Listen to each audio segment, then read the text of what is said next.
Que devient l'amour après le mariage? C'est l'histoire d'un auditeur qui m'avait appelé quand je présentais une émission radio.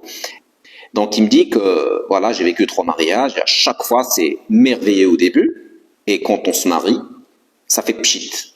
Et il me dit que je vais parler de mon 3e mariage car je pensais vraiment que c'était quelque chose de différent.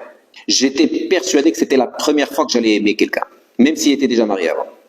Mais après quelques mois de vie conjugale, sa femme commence à se plaindre, prédominance des idées négatives par rapport aux idées positives. Je le répète encore une fois, une personnalité négative fait fuir les gens. Et donc notre auditeur, notre ami, il me dit, petit à petit, j'ai cessé de l'aimer. Sa question est la suivante.